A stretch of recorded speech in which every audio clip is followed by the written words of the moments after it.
Beloved Peyton Randolph of Virginia is ill and declines to be the chairman of the body. So instead, they do have that popinjay, John Hancock of Massachusetts, not very well liked. Mr. Hancock is filthy rich and loves to show it off. In our day, he might be comparable to Donald Trump. Howard wigs, velvet suits woven with gold thread. And what a Hollywood myth it is that the colonists and even the leaders went around wearing powdered wigs. This is not Europe. It's a much more middle-class place. Unfortunately, the portrait gallery is not open today. You can check. They have long hair, but it's not a wig. And on in the Rising Sun chair, by the way, that hasn't been made yet. But up there is given the high honor and distinct privilege of paying for their expenses.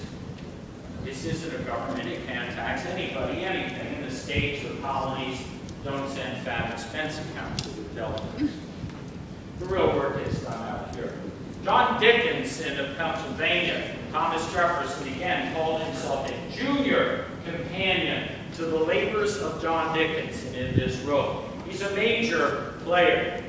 He had letters from a Pennsylvania farmer protesting early. Out here in the square, he led the Citizens Committee to pass the Philadelphia Law protesting these policies.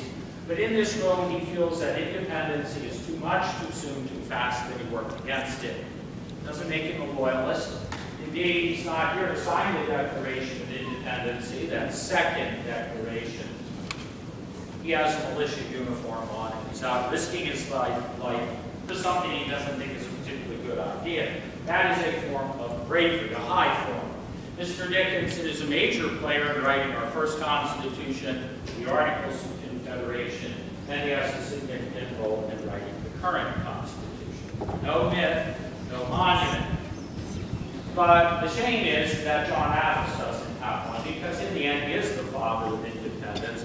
He's the one in this room who was driving the hardest to make the point that this could be a rare window in human history to advance the cause of humanity, to go beyond the rights of Englishmen to these conceptual views of unalienable rights, as Franklin called them in the Declaration of Independence.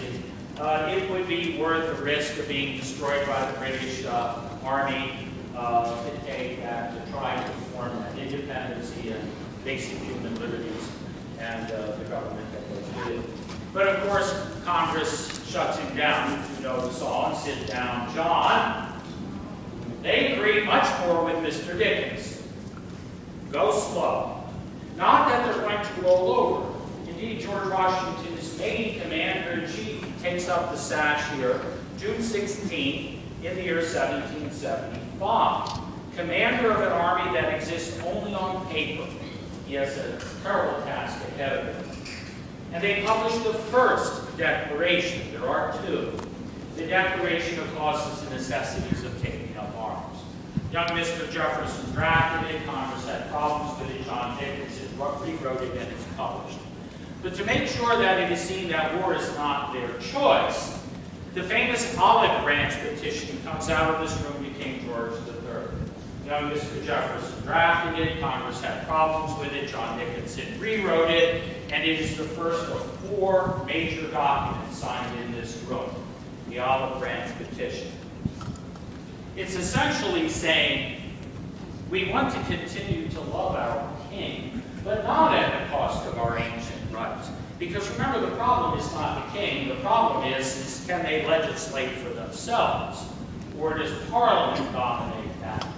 Parliament spent all that time taking power away from the monarchs. It doesn't want to share it with these folks. So help us, Your Majesty. Well, the problem, of course, is that 1712, King George III's family is put on the throne by Parliament, not by the Pennsylvania legislature. So in the end, where will he come down? He rejected them. He declared open rebellion. He gave them their choice. It is the king who defines the choice. He writes, the die is now cast. The colonists will either submit or they will be free. So, Mr. Dickinson is humiliated and embarrassed by this, and John Adams has his day. May 15, 1776, Mr. Adams said was a critical day. It's the beginning of his strategic move toward a vote on independence. And that happens after that last great speech by Adams here, now lost to history. He mesmerized him. He's a brilliant speaker. And afterwards, they made the most important decision in American history. They said yes to the resolution of independence. The resolution of independence. And that makes that day our Independence Day, July 2nd, 1776, in this room. It's not the 4th of July. And you don't need to do anything more than to read John Adams' wonderful letter to the beloved and devoted and brilliant and well-educated Abigail, his wife. She's a preacher's daughter. She has far more better education than George Washington does, and you don't mess around with her. He's not going to lie when he writes July 3rd to her and says, yesterday, the 2nd day of July, 76, will be remembered as a great epoch of American history. He's here, we ought to know. But what he doesn't fully take into account is there's something else that young Mr. Jefferson has drafted that the Congress has serious trouble with, and that is the draft for the second declaration, the Declaration for Independence. Remember, declaration, like a declarative sentence, it's a statement. That's what it is. We in our day could easily call it a press release. And Congress finds many things wrong with it. It took 2.5 days to fix it. You can read Professor Mayer, Pauline Mayer's wonderful book, American Scripture, gives it great detail. See what you agree with and what you don't agree with. But nonetheless, the date on the announcement is thus July 4th. We hear about it when it's actually announced to us, which is the 8th of July.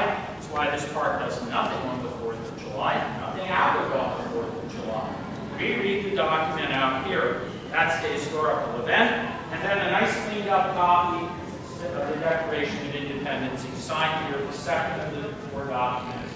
And I have to be apologetic to the myth. It's signed here August 2nd, 1776. So remember July 2nd. It is one of the great days of human history because General Washington and the Army will sacrifice for what in this room are still just words. Happily, Britain has its industrial future ahead of it. That Scotsman, Mr. Watt, has perfected the steam engine and is going to turn Britain into an industrial superpower. They tire, they're weary, they go home. Washington's great genius is not so much to beat them, but to just point out that it might be easier to go home. So in the end, we have 13 countries, remember, not one. The Articles of Confederation is called the Firm League of Friendship, but to borrow a metaphor, it's neither firm a league nor very friendly. It's a mess. And this is why Alexander Hamilton, the genius of the Revolution, and James Madison, one of its great scholars, brings this constitutional convention here, that's what we call it, to this room in May of 1787 now, 12 years after they first met here. Hamilton has the energy of 10 men and the brain of at least that many. Madison has plans, and he has a wonderful notebook. He writes down almost everything that's said. He always seems to run out of ink, however, when Charlie Pinckney is speaking for some reason. But the one thing for sure is they both know they can't do it without George Washington. They need him there in what becomes known as the Rising Sun chair. At the end of the war, Washington did a remarkable thing. He walked away from all power, he resigned as general. He insisted upon it, and he insisted that it be done in a ceremony so it could be seen to be done. And when he did that, many Britons, including their king, admired him. King George III said that would make Washington the greatest man in the world. And that's why they need him here. This is going to be a bitter debate, because what Washington is symbolizing, well, think about it. If rights and responsibilities of the individual come first, he's symbolizing the basic principle of government by resigning power. What is it if rights come first? What has to be the necessary first condition? I mentioned it next door. No. We debate it all the time. It's the nature of our politics. Government must be limited. But the